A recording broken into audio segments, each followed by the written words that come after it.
More than half of vacation rentals still hand you a rusty carrot peeler from the 1990s and call that kitchen fully equipped. And here's the part that stings. The kitchen is why you booked the place instead of a hotel. So you open an AI cooking app, type in what you want for dinner, and it plans a beautiful week around a pantry that doesn't exist. Stick around. By the end, you'll know which apps actually cook when the kitchen isn't yours, and the one move that saves the trip when they don't.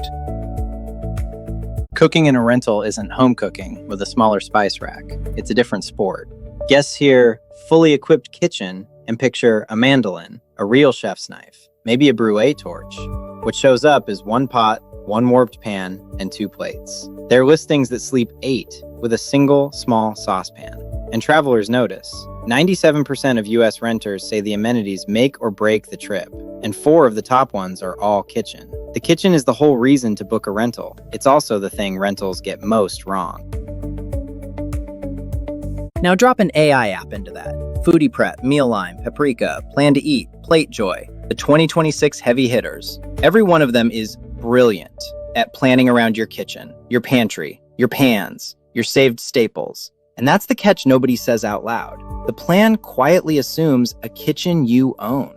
Here's the thing, the apps aren't dumb. They're just built for a kitchen that isn't there. In a stranger's rental, the whole assumption falls apart, and the app never even knows it broke. Start with the pantry. Most apps build a week around staples they assume you already own. Oil, flour, a shelf of spices. A rental has none of it. So the tidy plan becomes a $50 spice run on day 1. The government's own food data already puts groceries near $450 a week per person. On vacation, it runs higher, because you buy a whole bottle of oil to use twice, then leave it behind at checkout. You're not buying food, you're renting a pantry.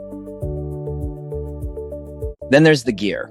Apps assume the exact pan the recipe needs is already in the drawer. The rentals drawer has a bent whisk and that rusty peeler. One traveler told the internet she'd stayed in 4 rentals in a row with what she calls kids' cookware. So now she packs her own knife, her own board, her own salt, every single trip.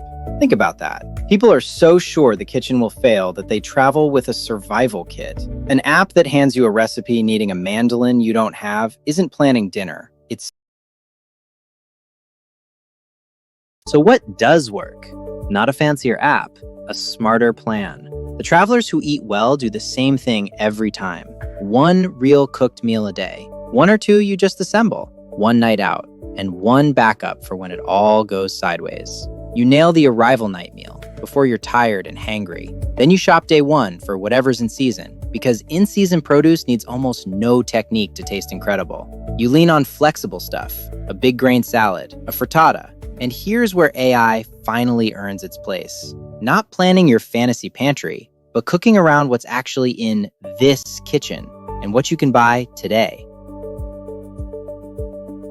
And that's the real test for any of these tools. Can it plan around a bare cupboard, a mystery drawer, instead of a fantasy? That's the bar. It's also, honestly, the line we built Recipy on. Most food apps just run on your phone. Recipy runs the kitchen, cooking around what you actually have, not what you wish you had. And yes, we use AI too. The difference is honesty. It's grounded in real, tested recipes. And when a recipe is AI generated, we label it. No fake author, no dish that never existed. Remember that 97%, the renters who say the kitchen makes the trip? They're right. The kitchen is the trip. The apps that lose are the ones that assume it's yours. So next time you book a place with a stove, plan for the kitchen you'll actually get. 1 warped pan and all. You'll eat like you're home. Try Recipy free. The link's in the description. Next time, I'm digging into texting your AI chef, the apps that cook over a text message. Subscribe.